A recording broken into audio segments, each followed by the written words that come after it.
Welcome to Why Don't We Dress for Dinner Anymore? With our host, Teddi Krochman, senior style icon and beauty queen. And Melissa Pierce, documentarian and entrepreneur and natural redhead. Ta-da! Welcome to our show, Why Don't We Dress for Dinner Anymore? And today we have a marvelous guest, Delphine Pontvieux. Did I pronounce that correctly? Yes, fantastic. I've heard every pronunciation, so it's good. Yeah. Pontvieux is the way. Delphine Pontvieux.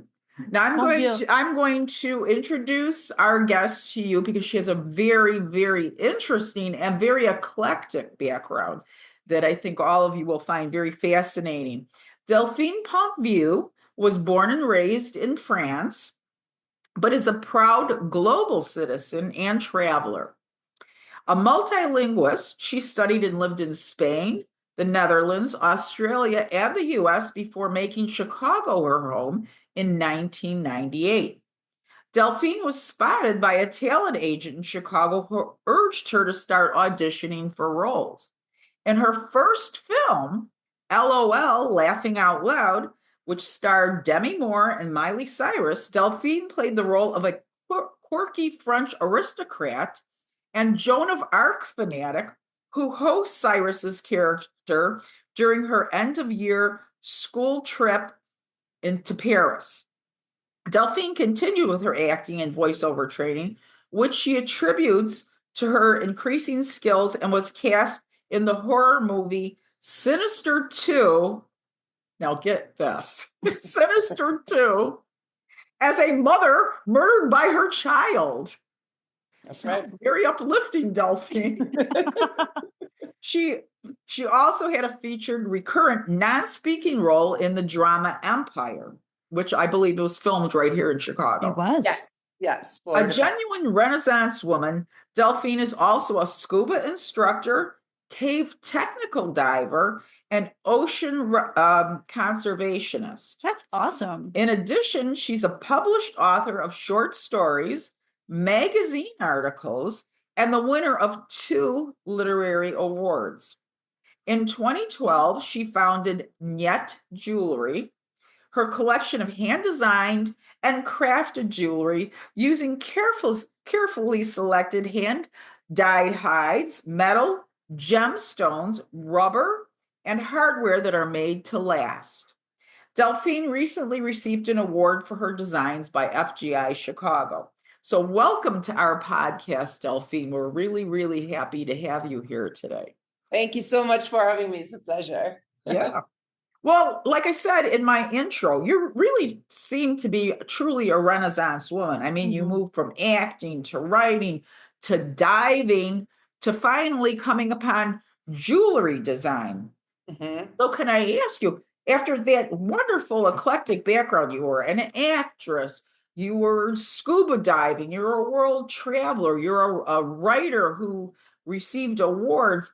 How in the world, Delphine, did you finally land on jewelry design? Which, by the way, to our viewers, I want to just give Delphine a little shout out. I am wearing one of her rubber design necklaces that I just adore.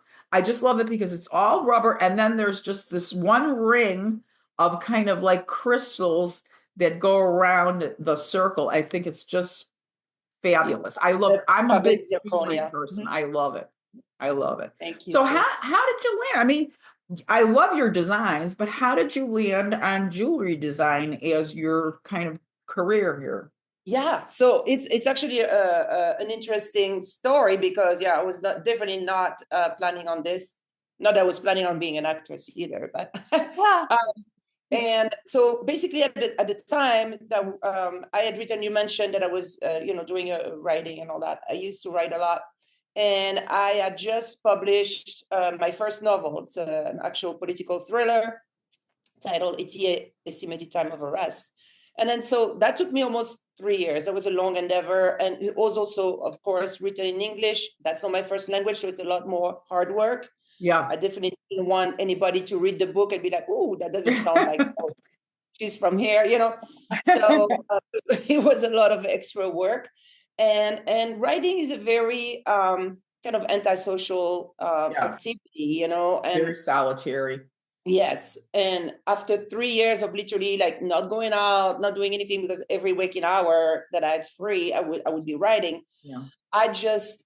I needed to do something, and something that I could show, be like, what? I started working this morning and voila, this is what I made. And funnily enough, I wanted to do something with my hands. I was done typing, done thinking.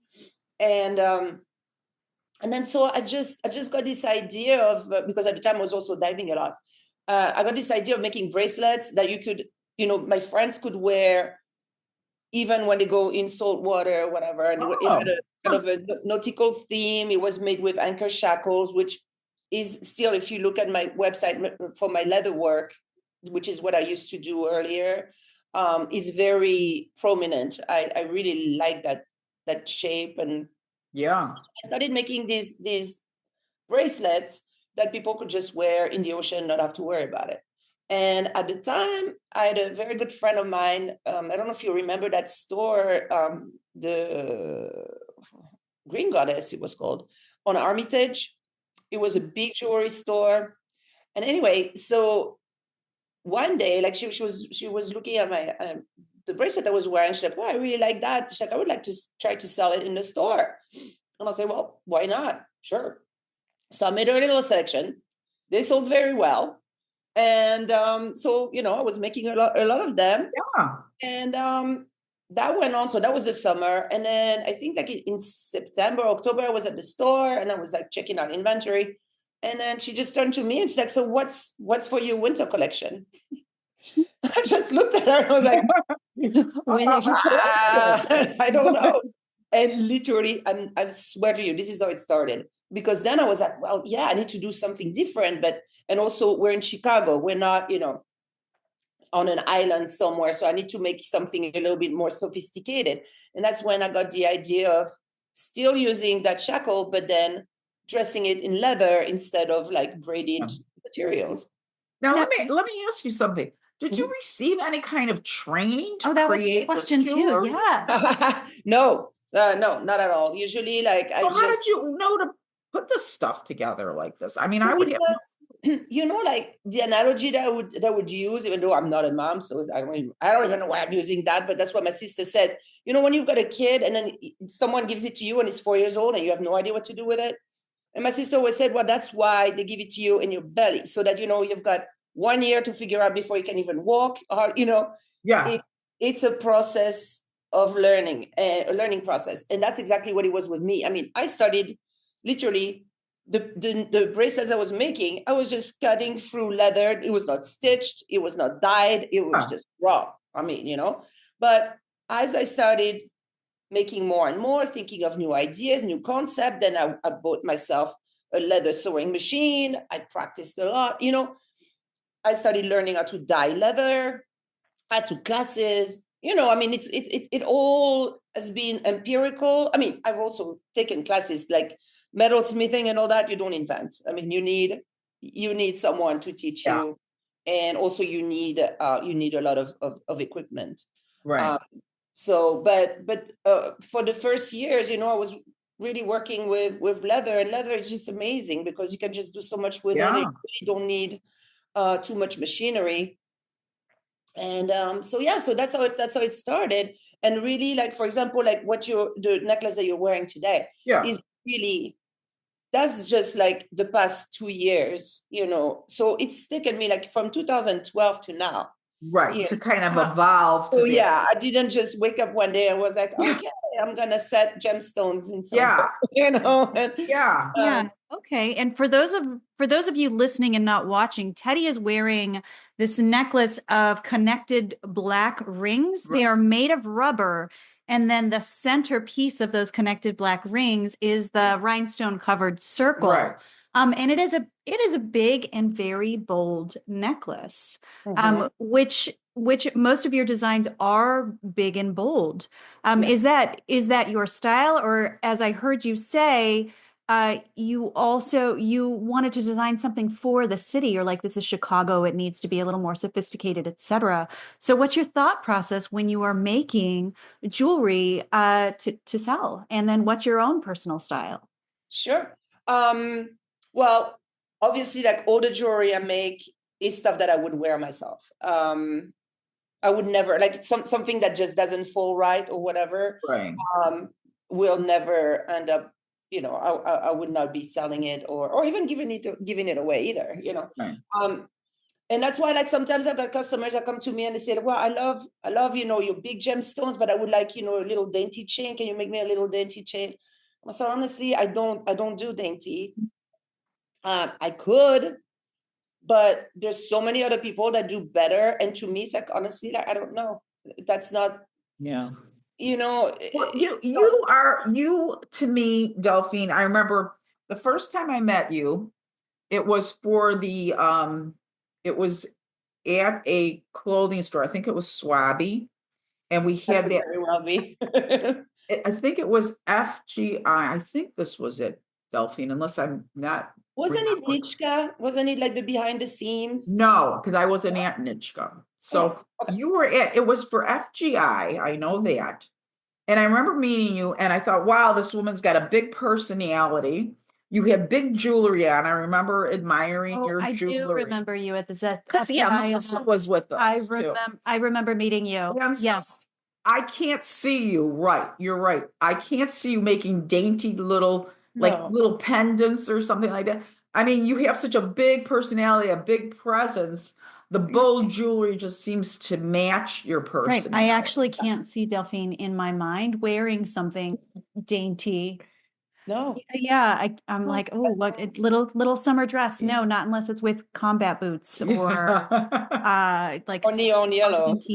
Yes. Oh, wow. Well, that being said, because you are so well traveled and lived in Europe and have lived here and done a lot of amazing things, one of the topics that we talk about on our show is, why do people dress the way they do?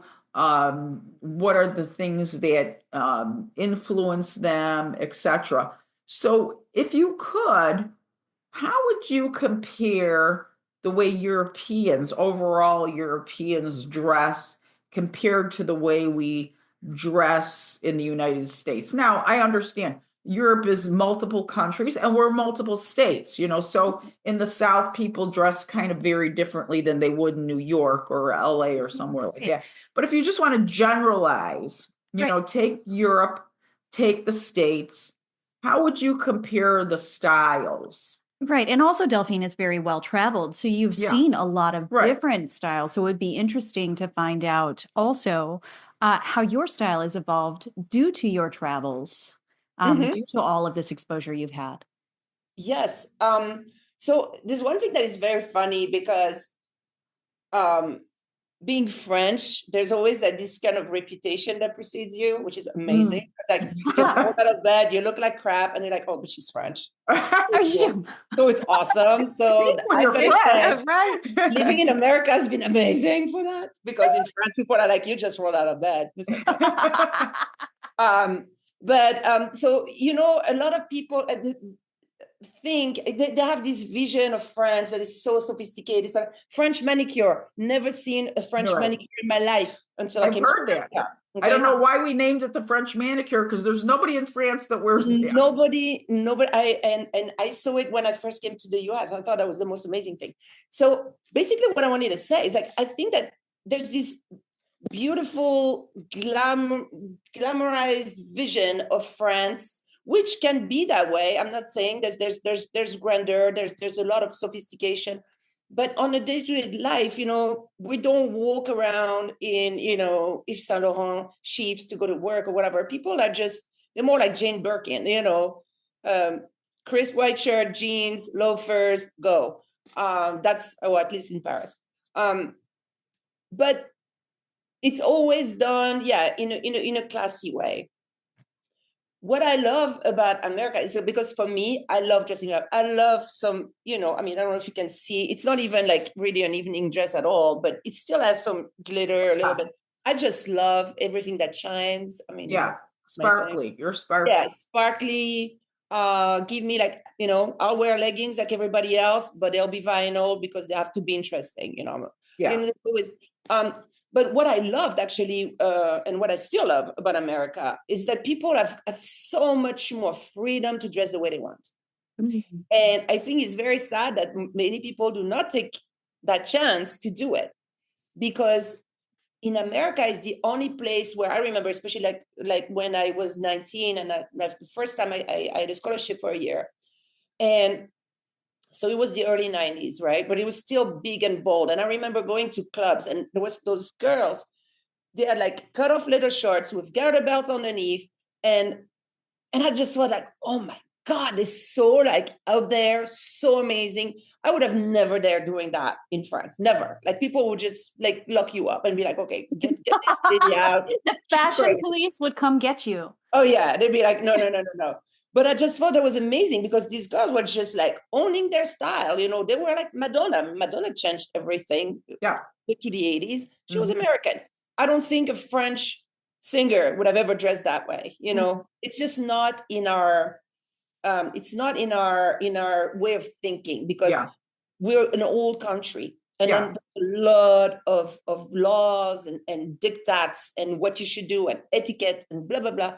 And so sometimes you just feel like, and even like something like super crazy, like my parents have always been like the most supportive people for anything that I do. But I remember every time I said, oh, I'm in a movie, and my mom would be like, but you're not an actress.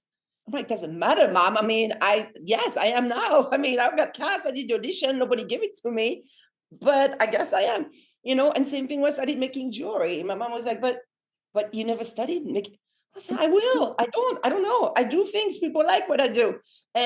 But here, there's this attitude of can do. Yes, I don't care. I will try, and people will give you a chance. And I think that reflects into the way that I've decided to dress. I mean, I've been here 26 years. It's a long time. Right. But I know that whenever I come back to France, like my friends are like, oh my God, you're so American. Really? Like, oh, you're so French. So I don't know. It's just too funny. That is very interesting. I think you put it into a very different perspective than I've heard, because we've had a couple of other guests on who've lived in, come from, European countries or whatever. And I always ask them, compare Europe to America. You're the first one that I've heard really kind of embrace the way we dress here in the States. Oh, absolutely. I think there is the French myth, like you said, where, you think you go to Paris and everybody's going to be walking down the street in Chanel or Yves Saint Laurent or Dior or something like that. When I was in Paris, I was very let down because I had this over glamorized vision of Paris.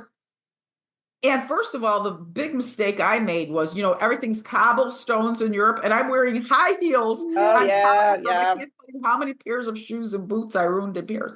And I noticed all the women were wearing flats. And I thought, well, that makes sense considering the streets that they're walking on. Yeah. But I was very kind of, I have to say, underwhelmed by the everyday Parisian woman that I thought was this big glamorized version of what was in my mind.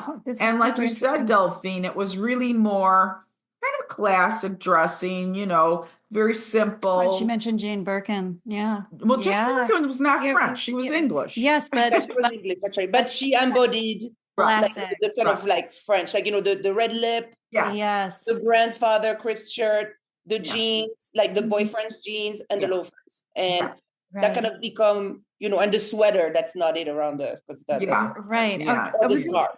Yeah. But what interests me is that you're being European and you came to this country. Yes, you've been here many, many years, but like you love and appreciate the freedom that we have here to dress, where in Europe, you're saying it was more rules and regulations. We did have another European because it was very story based, guest right? Based on the culture that is much older than our particular culture. And they have their rules and kind of Yes. standards and kind of hierarchy of the way they're supposed to Because dress. remember, Bella was like, "Oh, you can't go to the grocery store dressed like a schlump because you know that You'll be judged. You'll be judged, and it's very disrespectful culturally. Whereas we don't have that here. Right. One thing I do want to point out is you're like, oh, everyone here is like, oh, you're so French, you dress so French. Because we have this vision of what France is like. But we also do this with English accents. There are tons of research on an English accent. People just assume they're more educated. Yeah. But you know, now we have Brexit, so how smart are they? But I'm sorry, you were about to make a point and I just kept running. Oh, no. Finish what you have to say. I'm done. I'm good. Okay. There's one thing that I wanted to say though, however, about American style that I do not stand for is the fashion at airports. I mean, people. Yeah. There are so many comfortable pieces of clothing do not come out in your pajamas with your oversized pillow. I mean, exactly what do you think you're going to put it on that seat? It's so strange. It used to be that how you traveled is how you showed up in the world. Well, how you travel is how you show up in the world. And those people are traveling in their flannels. And I was like, do you show up to meetings half asleep? Is that what, like, you know, that's a picture of who you are. Yeah. Like when you're in a limited something space. that I cannot stand. I dress for travel. I wear a nice bag. I mean, it can be comfortable, but then it can be like sneakers, you know, like some silver, some fun, you know, something that just looks like, yes, I'm about to take a 12-hour flight, so it's not gonna be fun. But you know what? There's plenty of pants or even jogging pants that are really like elevated, look nice, put together. Because all I hear at the airport, oh, it's gross. People are mean. The stewardesses are frumpy these days. I'm like, did you look at yourself? You know, I mean, you get what you read what you saw. You come dress up like you can roll out of bed. What do you expect this lady to be like, you know, a top model with the perfectly coiffed? They used to be like that, but honestly, like, when you look at like the level of style, these days at airports, it's I don't know that whole over comfortable thing. I think it started, as I recall, there was a trend. This was for young people. It was probably in the 90s or early 2000s where young people were actually wearing, especially girls, were wearing like pajama tops. The juicy couture. That's what killed everything. It was Vivienne Westwood. She did it. We love her and she did it. And we'll never forgive her. And we love her. What did you accuse Vivienne of? Vivienne Westwood did the ripped pants. She made punk couture. Yeah, I love that. And like I do too. And then she made grunge couture. She was always on that. Yeah, even in the 70s and 80s, she was even doing that. Yeah. I mean, so I think Vivienne Westwood kind of made it couture, made it cool, and then and then we all didn't know what to do, so we kind of gave up. Well, I think they went, but no, still Vivienne Westwood dressed as a bomb still looks like she thought it all. Well, that was the mistake the Americans made, right? We didn't know how to dress like a bum and look chic. We got the bum part real good though. But I've got to say, to go back to the style, like as in Chicago, I got to tell you, when I arrived 26 years ago, it is true. There was no style in Chicago. Really? I mean, no. I thought like everybody was wearing just black coats. It still is kind of like that, but there's some color here and there, but like black coats, chambray dress, like, you know, like the potato sack dress, like you would think, like, you know, even like Little Prairie. I mean, at least they had like like Little House on the Prairie, right?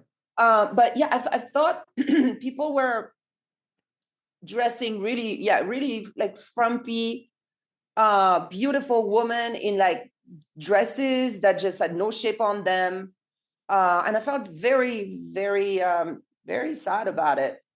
But then within 5 years, and I arrived in 98. So beginning of 2000, I felt, or maybe it's because also I got more involved with fashion, even though I was not working in it or whatever, but I was definitely a big purchaser of fashion.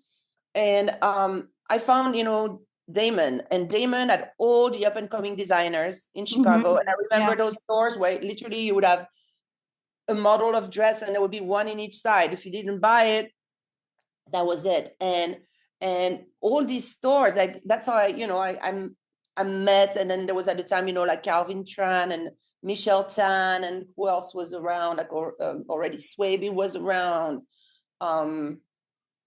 There was so many like up and coming designers, and basically that's all I would just buy. I would never go downtown, never go to like a department stores. Yeah, I bought all my stuff because there was just such cool stuff that actually I had not even seen in France either. Or then it would have to be like really like high, couture or whatever, which were like definitely at prices that I am not willing to pay for.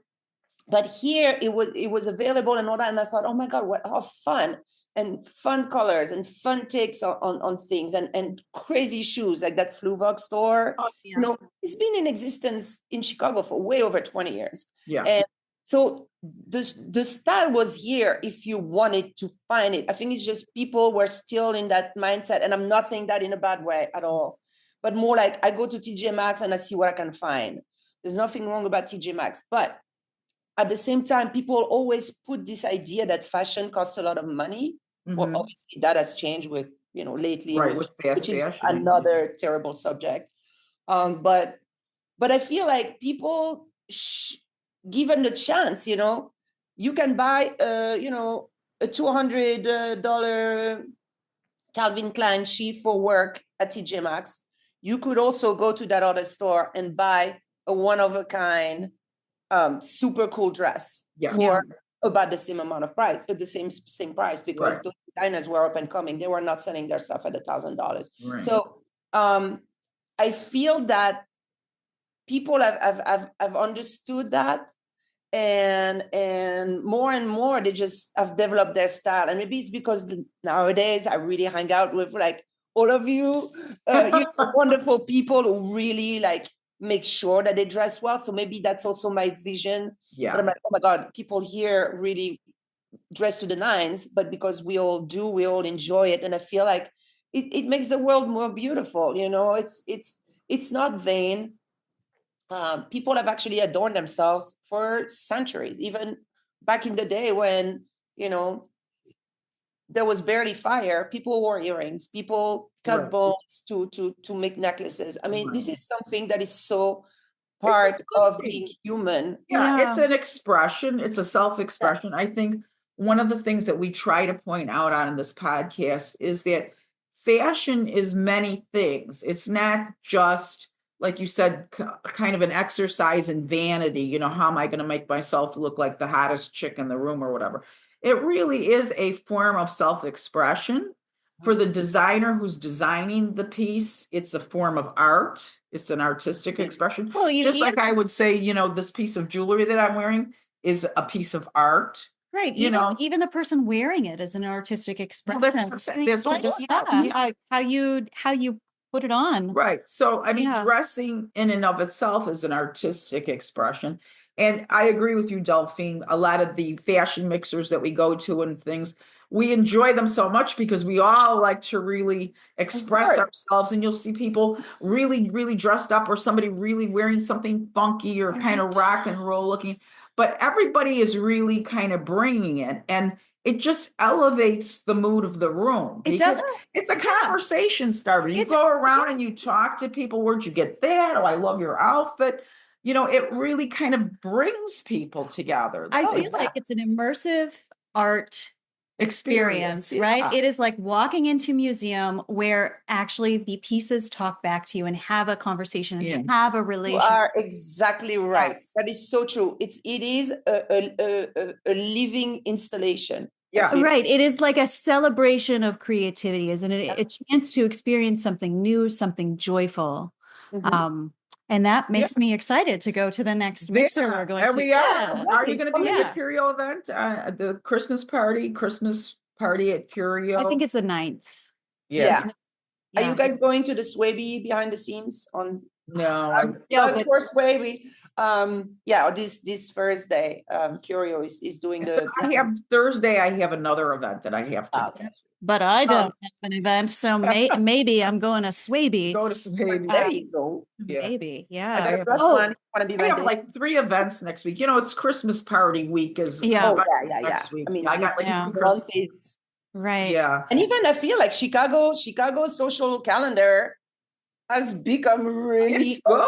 It's like, good. I was like, oh my God, I've got like 3 things and I haven't even. That's fantastic. Yeah, it's so. You can wear your clothes at least. You can pick up. I know.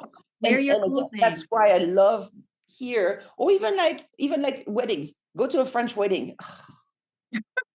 Except they wear hats. I mean, there's still that thing, They do hats because I think that was only the English now do the hats. No, yeah, no, like I mean, weddings. You work on bringing a hat back. And I used to collect hats actually when I was younger, when I was a teenager. But I love here. You can wear a good dress. Like it's gonna be my birthday this weekend. We're gonna go to a dinner. It's not even like a big thing, but I'll be damned if I'm not gonna wear my sequin dress, or one of them, because why not? Absolutely. And go clubbing. Sure, wear sequins. Why not? I mean, it's fun. We're here for a short time. Exactly. Let's just shine, and then you make people happy. You make yourself happy, and then the amount of people that come to you, they're like, "Oh my God, you got so much style." And then the people they're like, people do gravitate towards you, right? And what I get? It's so funny. Like you would find it interesting because I'm sure like plenty of people say that to you. But like the other day, I was of all places, I was at Dunkin' Donuts, but I was at the hospital and I was bringing some stuff to doctors and then so I'm waiting in line, and then the lady that was like working behind the counter, she's so cute, and she's like, oh my God, she's like, you're so cool, like the way you dress and everything. She's like, when I'm old, I hope that I'll be like you. Okay, it's a compliment. But at the same time, I'm old. People mean well when they say that. Of course. And that's why I was like, backhanded compliment is always, you look so good for your age. Like, so if I was another age, I wouldn't look right. But I think we read too much into that.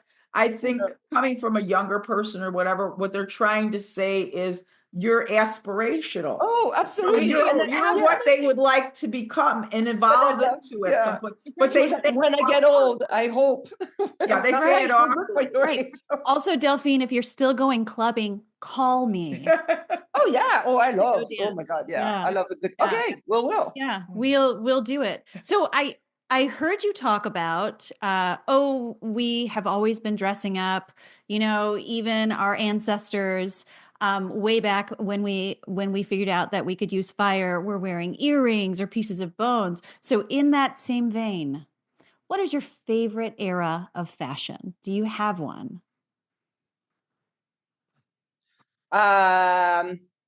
Okay, so there's 2. There's one is like the court at Versailles. I would have totally wanted to be like a little fly on the wall. That must have been like super fun, but at the same time disgusting. Do you know that in Versailles, which is where I was born, by the way?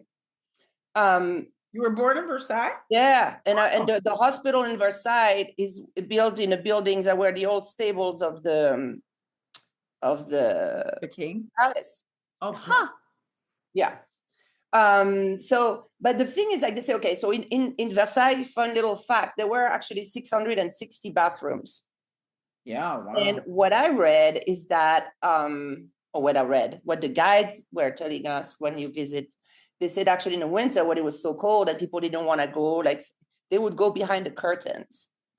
No. So imagine and then with all these powdered wigs and all that, they say that when you say like rat's nest, that's kind of where it comes from, because there were like so much lice and crap in those wigs. Yeah. They took forever, to be made, and they cost so much money and whatever. And then so animals would just burrow in there. So there were mice and all that kind of stuff. And then the makeup was made of lead. So imagine, like literally, That's right. They were going wacky from it was, and then the skin disease. I mean, with that said, I would have never wanted to live at that time. But the style, though, those dresses, like I would love like a huge, like like the fake, like the big shape. Yeah, like in France we call them faux cul. That means like fake bottoms, like fake ass, basically fake ass. Faux cul, yeah. Oh, because they were like just like huge.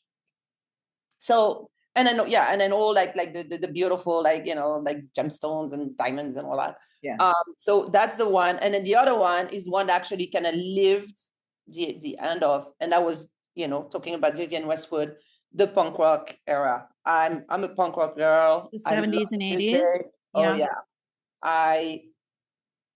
That was my clique when I was growing up, and I just love the style because he was again also like, and when I say I kind of missed it because I was more in the 80s style, which was also like a normal progression. Like the big plastic earrings, the stack bangles, the lace and all that, everything to make your parents scream, right? Yeah. But the actual like 70s punk rock from London style, I thought it was absolutely amazing. The makeup, the mohawk, the dyeing your hair for the first time, like in crazy colors. Nobody had seen that before. I loved it. Because I was a kid and I remember like going to the store and then, everybody was buying postcards, because that was the email of the 80s. And they had this whole series everywhere. And it was just like all these punk guys from the area. I forget where actually Vivienne Westwood and all that, where they were hanging out. I'm not very familiar with London. Carnaby Street. Yeah, something like, they had all their stores, and that's where, like Freddie Mercury was hanging out and Diva store was there and all that. So, I thought that it was just like a great era, culturally, musically, but also the style was insane. Nobody had, done that crazy. It definitely wasn't a cookie cutter era. It was definitely do your own thing, mix and match, like you said, leather and lace. The big thing. Yeah. The hair could be. And then again, at no cost, because punk rockers were not like dressing themselves, but they would just have this knack of like tearing t-shirts, like reattaching it with safety pins or whatever, and just turning into something that was like wow. Right. I love this, that you have these two polarities. One is this super rich, right? This like it's super rich, aristocratic, just excess. And then you have this other, like, I'm going to make do with whatever I have, and I'm going to make it incredible. But they're both pretty outrageous. And so I see that. I'm like, oh, I see it. It's like the glamour and the excess and like the hard edge, but the like interesting shape of your style. So I really love that. Yeah. And something that's funny, and that's true. My mom always said that as a joke. I don't remember it, but when I was a kid, like, people say like, what do you want to be when you grow up? And literally my mom said, that's for real. I had two choices. I was like, either I'm going to be a nun or I'm going to be a dancer at the Crazy Horse Saloon, which is. So you were always extreme. You were always a nun or a topless dancer at the Crazy Horse. You're like, I wherever I am, I'm gonna live at the edge and push it to the center. That is very true. I don't know. I just and that's it's true. Like when you were talking about the style, like I feel just as comfortable camping on a rock climbing trip all the way to being at Fashion Week in New York. I don't know. I just feel like all these worlds don't have to be different. You've got to be fluid enough to just find the beauty and the pleasure in all of them, and well, and that'll bring me to my last question as we wind up the podcast, Delphine. So going with your theme of you need to be fluid and kind of go with whatever your environment is, but it means you can still dress well. Of course, like you said, rock climbing, or you're going to the most glamorous event or whatever. So one of the things that we try to figure out on this podcast is how have we become such a casually dressed society? Now, I'm not saying anything is wrong with casual clothes. I don't want people to get that wrong. But it seems like everywhere we go, except for our little fashion circles that we run in, which, like we said, people really bring it. But for your average daily person, whether they're going to their grandmother's house for Thanksgiving, or they're going to a wedding, or they're going to a graduation, whatever the particular thing is, it seems like people are very dressed down nowadays. That you're not seeing a lot of high glam. You're not seeing just not a lot of polish, honestly. not a lot of polish. Yeah. So what do you make of that? What side of the fence are you on? Do you love the casual all the time look? Are you a kind of casual all the time gal? Or do you think that maybe we've gone too far with the casual? I know you said about the airport, but just in life in general. Yeah, no, I think that there's different way of doing casual. You can be casual and still like be like super like, oh my God, I love your outfit. Again, that could be like a color, a texture, something. But I feel like, I mean, yeah, when you look at, say, like the styles in the 50s, even the 60s and all that, and then you look at what people are wearing now, but I think it's a cultural thing. There's maybe it's twofold. Also, like, even look at in the 50s, even people that were middle class didn't have, super big amount of money. They still lived way better than people do today. I mean, I always look at things, I mean, very lucky to have, some disposable income. Very many people don't have that luxury. They have a family to feed. They make very little money. Real estate is so expensive. It's hard to buy a house. So I totally get it that, not everybody's got, an outfit for every day or a long dress to wear for a wedding that already is going to cost them a lot of money because they have to, travel there and whatever. So I think that there is really like, and it's not just in America. In Europe, it's the same. France is going into a huge crisis. The money is not there. People are struggling. So of course, like the last thing on their mind is to spend even $50 on a new coat is an expense.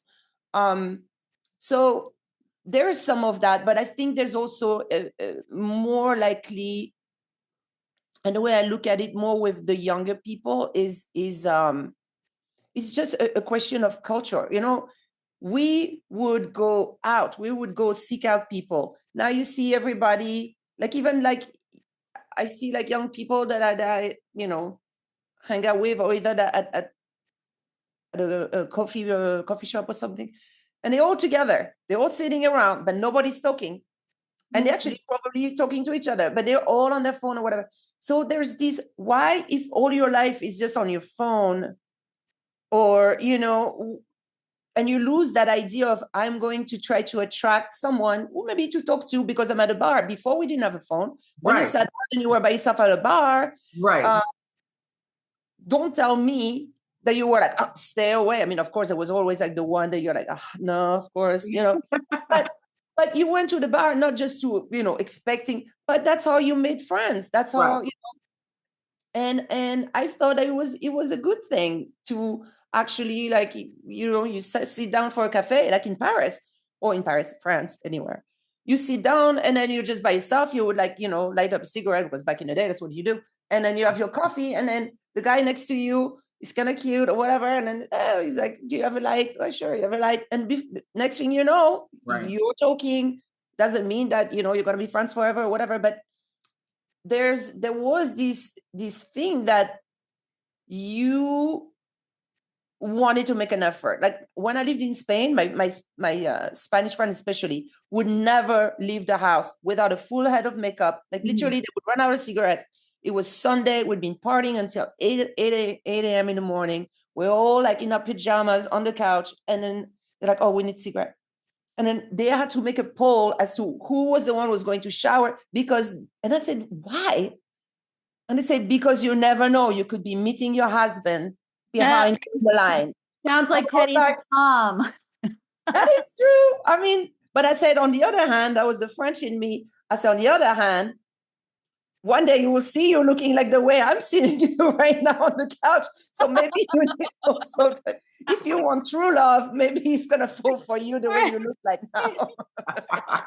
The real you. Right, you got to reel them in with the glamour, and they stay for the real you. That's the I think just to wrap it up, but I think, Delphine, you made a really good explanation for the casualization. I call it the casualization of our culture. I think that these constantly being on the phone, scrolling through social media, people's heads are so much in the phone and so much in the phone world. In other words, the representation that I have on Instagram or other content creators have on Instagram, which is just snippets of your life, right? And you're always going to show the best snippets. I'm not going to show you the garbage that's happening in my house. I'm going to show you the glamour, the whatever. And I think people are so sucked into that phone world that they've really forgotten how to communicate directly with each other. Okay. And one of the ways they might not have to. And one of the ways that we used to communicate with each other, like you said, Delphine, because you go to the bar, you thought you were going to meet some cute guy or you're going to make some friends or whatever. One of the ways to attract, like we said, conversation is by the way you dress. People are attracted to you. They're going to come up to you more so than if you're just, huddled in a corner somewhere wearing a black pants and a top. If you're wearing something that's kind of standing out and you look like you're standing out, people are going to approach you and talk to you. It's almost as if people are dressing now to kind of block people from talking. Yes. They're like, it's almost like they want to be invisible. They're like, please, if you don't know me online, you don't know me in real life. That is kind of a different thing. Yeah. You like have a digital relationship with someone before you have a physical relationship. And so it's kind of switched. It's kind of this world where you're picking this up and you're sucked into this world. It's only us old people that hold it this close. I can't see. But I'm going like this. I can't even see what I'm looking at because I don't have my glasses. Now I can see. Yeah. No, but anyway, somebody sent me a message. But anyway, you get look at how fast I got sucked into that. All of a sudden that message caught my eye and I totally went off the grid. I mean, do you see how we're kind of like almost brainwashed with these? Right. We were not even. We were not born into this. No.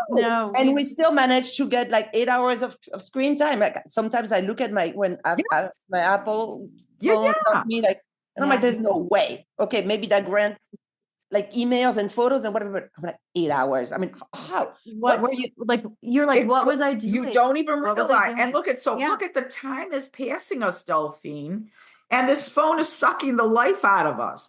So I think, if anything, from our takeaway from our conversation today is maybe we all need to like put this down once in a while, especially when we're with good company. Dress for good company so that you could attract actual real people that you can see and feel and talk to and hug, as opposed to and believe me, there's nothing wrong. Instagram, being on social media, has brought so many lovely people, including I'm on Instagram. I love scrolling Instagram, but that's not reality. Yeah, we should get rid of social media or any of that. Believe me, I don't believe that at all. In fact, me neither. Being a 71-year-old woman, I'm very high tech. Mm-hmm. But I think we've lost some of that intimacy that we had one-on-one kind of things, and it has affected the way we dress. Because now we expect ambient intimacy, and it's hard to tell the difference if you were not brought into it, right? There's the ambient intimacy of getting to know everybody's little tiny touch points, and not the whole person. This whole person is a lot harder to work with, right? But I feel also more rewarding. Yeah. Before we wrap up, Delphine, what's next for you? What are you excited about? What are you bringing into the world now? Well, big questions. Let's go. Well, I mean, I as like for my business, maybe like, 'cause it's true. Like I feel we haven't spoken much about Well, I mean, we've spoken about fashion. That's the whole point, right? But I'm actually right now, I'm a little bit freaking out because I just got some of my jewelry picked up for a big company that has sells like artist stuff. But it's still an old school. It's funny. It's an old school catalog company that sells art. And I think it's actually a great. They've been around for like 40 years, so.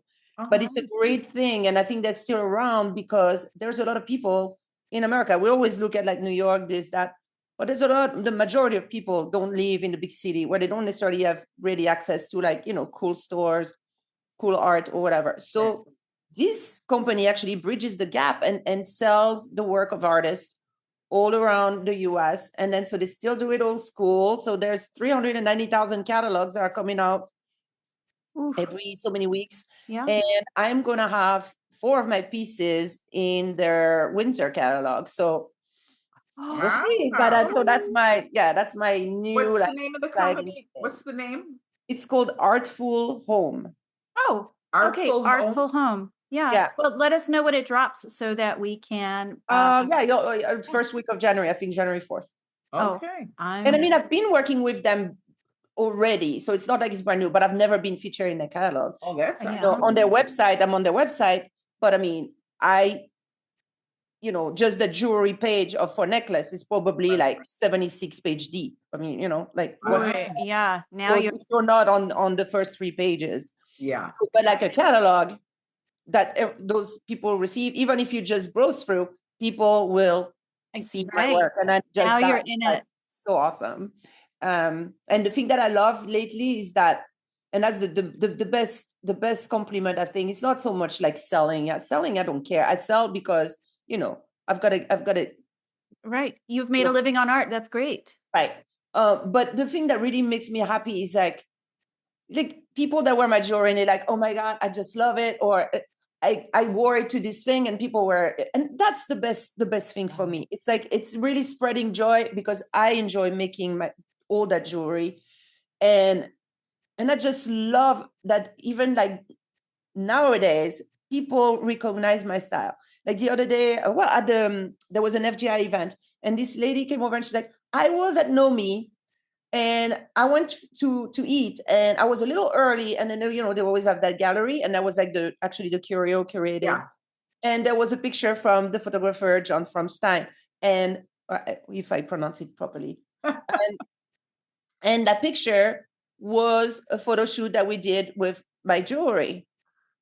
And she was like, I looked at those rubber and I was like, I wonder if that's Delphine's work. Sure enough, so I'm like, oh my God, like that for me makes my day. Because that's when I make something that people recognize.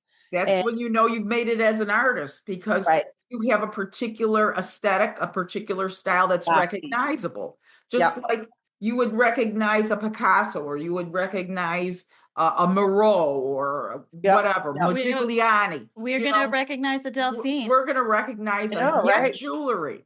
Yeah. And so for all of our listeners, we will put Delphine's website linked down below in our description. So NYET, it's pronounced right, Delphine? And her Instagram. So if you're interested in seeing more of Delphine's beautiful jewelry pieces, you'll be able to go online and see that I think I have 2 year harness necklaces. I have a leather bracelet. I have this necklace. And then I forgot to wear the rubber. I have a rubber bracelet that matches this that Delphine gave me as well. Thank you. Really nice. Actually, I'm not wearing rubber, but I'm wearing like this is like some old. I love that. Yeah. Because I love you guys have big earrings. I love your big earrings. And then see, like that's kind of already what I used to do. But like leather is really heavy. So that's about as big as I could make earrings. Now I can make them 3 times as big, which is awesome. Oh yeah. I used to see the earrings that I just had on this morning. They were like down to here. I love the shoulder dusters, Yes. The 80s, shoulder duster. Oh, I had a ton of those. Fun. Like neon. Well, thank you so much, Delphine. You were a wonderful guest. Thank you so much for having me. That was so interesting. Wonderful talk. And I love you guys. It's always so much fun to see you on and off the screen. So thank you so much for having me. And I look forward to seeing you in real life. We're going to go clubbing. Yes. We're going to go dress up and we're going to have fun. which is Yes, amazing. we are. We will definitely see you again. Okay, bye-bye, Delphine. Thanks, Thank Delphine. you so much. Thank you. Bye. Bye.